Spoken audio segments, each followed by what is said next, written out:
Hello, it's me again, Pretty Lai, and welcome back to my channel. Please don't forget to subscribe, please. Daghang salamat. Ug karon, aniya na ang sumpay sa atong sugilanong Ayaw kog Labda. Chapter 17. Ayaw kog Buhii. Pagka-Lunes, kay wa nagyoy laing gisgutan kundi ang acquaintance party karong Friday. Ang mga girls iyahay ug hambog sa ilang isuot. Most of them nagpa-design pagyud. Hay, ako kahaani unsay sulubon. Kalimot man day ko og palit pag adto na mo sa mall ni Henry atong Saturday. Unsaon, I was so occupied nursing my shattered heart. Pero murag magic kay wala na nako na-feel. Naka-feel og pain after sa pagbisita ni Hendrix. Murag nag-TOA naman ko as in transfer of affection.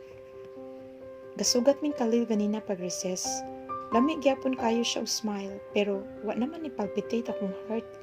Gakuyog silang Yvette pero di pud sila sweet. Unsa to nakit-an namo ni Henry sa mall? Damgura? Or basin di lang sila gusto daghang makahibaw diri sa school? Oh well, whatever. Wa ko'y pakialam nila. Abi ko ba lisod mag-move on? Dali raman di ay. Daghan man gud magmaoy nga di ka move on bisag why sila.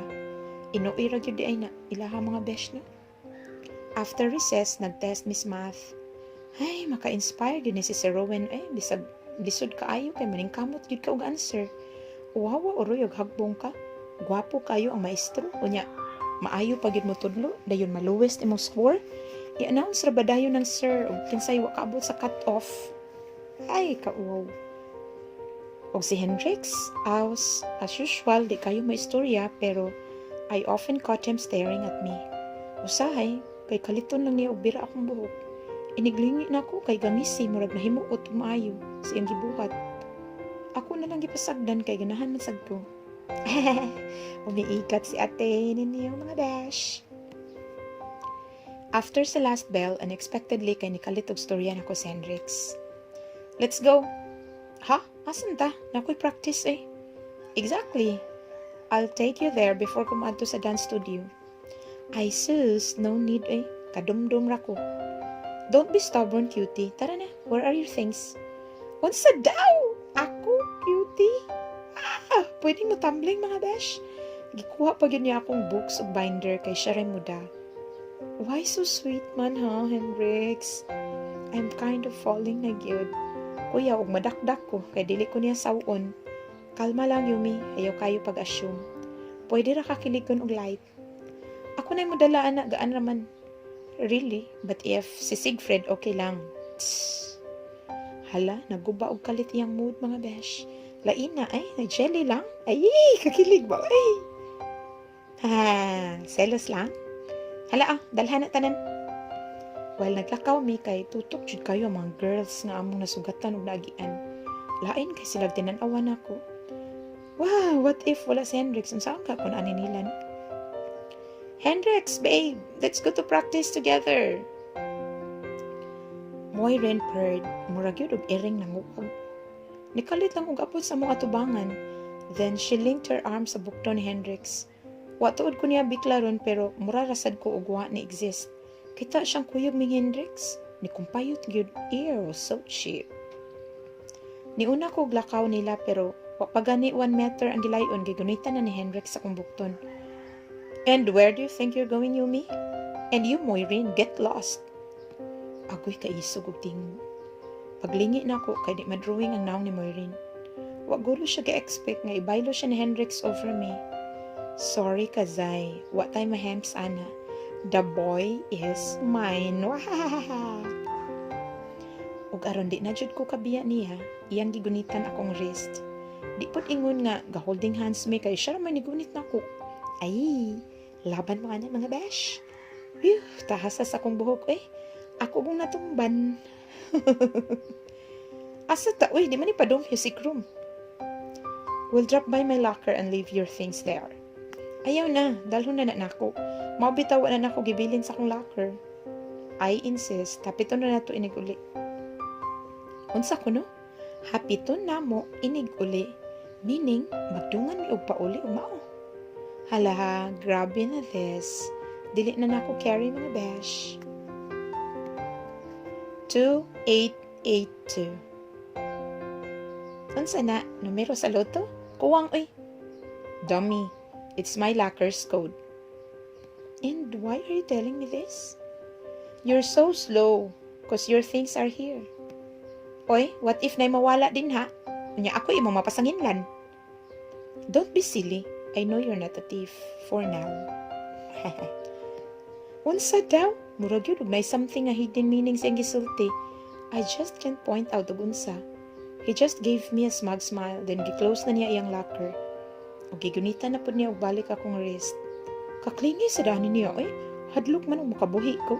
Ay, feel sa dan kay nako. Pag-abot na mo sa gawa sa music room, kay wa pagyud ko siya dayon nilakaw. Gilili pa niya ang sulod. Nanyagit ko ang mga girls sa sulod. Unya, gihatod ko niya pasulod jud. Gi-check guro niya if naaba si Khalil. Wait for me here when you're done. Ha? What if mahuman mig sayo? Then you go and see me at the dance studio. Next, di ko oy. Fine, just wait for me here. And with that, he stormed out of the room. Naunsa to siya kalibog. Makalibog jud kayo. Kung makabuot na ako, murag akong bayo. Ang saba. Ay, ganahan sad ko. Shhh. Ay, saba. Hi, Yvette. Asa si Khalil? I think on the way here pa. Why man? Wala lang. Just asking. Wa man gud mo nagkuyog. Niuna ra ko kay nihapit pa siya sa iyang locker to leave his things. Oy, ikaw ha? Lain na po nagatod nimo. Asa na day si Sigfred? Ha? Ambot, asa si Fred? Basin tuwa sa gym, basketball practice. Unya, okay na niya si Hendrix gatod nimo? Huwag nga nung di man. Hala, ikaw ha, imuyod kong intrigahon. Kabalo ka, amigo ramang good ni Sigfred. Okay, I get it.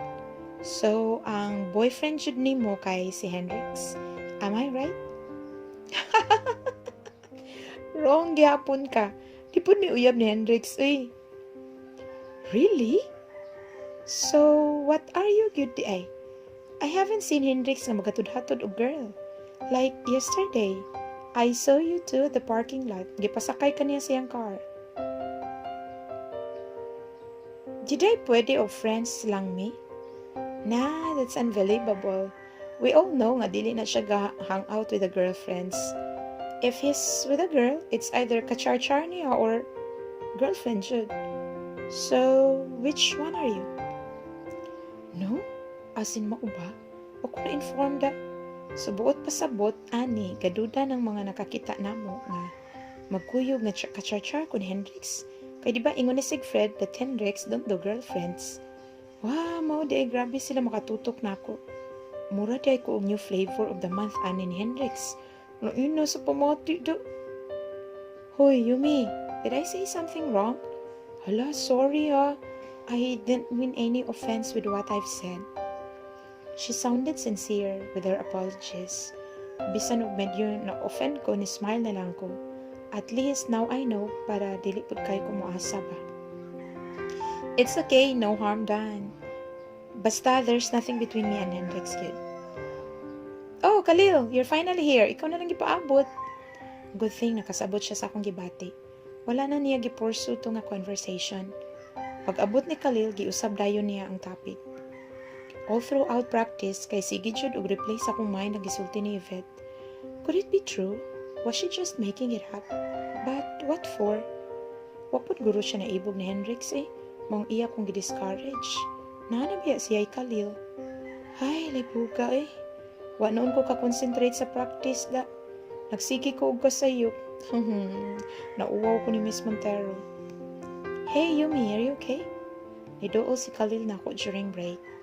I appreciate his concern but I'd rather be alone kay gusto ko magunaw na og i-process ang information nga ako naibawan. Yeah, okay ako. Gikapoy lang siguro ko. Such a lame excuse. Pero wa ko'y laing nahunaunaan. After practice, nagdali-dali ko hipos kaya aron di ko maabtan ni Hendrix. Bahala tong things na ko sa iyang locker, ugma na lang to. Di ko gustong maabtan ko niya. Paspas kay kong nilakaw. Garon di may magkasugat ni Hendrix. didto ko niagi dapit sa soccer field. Pero pagani ko ni halfway sa field, kay naanay ni kalit og hag na ako gikan sa luyong. Nakasyakit lagi ko sa kakurat mga besh. Mingaw ra ba kay hapon na wala na nagduwa sa field. Nya dili pud ni siya diri agianan sa mga estudyante padung manguli. Wa gyud tingog ang nihag na ko ay gikulbaan kog maayo. Pero medyo ni kalma ko dihang na-realize na ko nga familiar man kayo ang scent. Ang akong kakuyaw na pulihan og laing klase sa kakulba. That feeling nga akong bation basta na si Hendrix sa akong duol. Sigurado jud ko mga besh nga si Hendrix ning nasa akong luyo. Ang iyang scent wala pa lang kabisado na kay nako. And his arms around me felt so warm and perfect. Pwede og dili na ko niyang buhian. Zay, Yumi, pagmata in town, basi nalimot na ka sa gisulti ni Yvette ganina. What are you doing, Gray? Wa kayo kagawas akong tingog. It seems like I was drowned by the overwhelming feeling of being enclosed in his arms. Mura ko nahubog siyang kahumot and I feel like swooning. Holding you. He held me closer pagyud and he rested his chin on the crook of my neck, inhaling the smell of my hair. My system went overdrive. My heart wanted to leap from my chest. It pounded so loudly nga hasta ko murag nabungol. Feeling na ko, madungog na niya ang dahunog sa akong dughan tungod sa kakusog. And the untamed dragons in my stomach went wild. We stayed like that for I don't know how long. Nawagtangan ko og kusog to resist him. I did not fight to break free from his embrace. I just stood there feeling the moment. Nga if wala pa ko niya gihag, hagbay ra kong nalusbo kay murag nawagtangan og umoy ang ako mga batiis. Oh, Hendrix, ayaw kog buhii.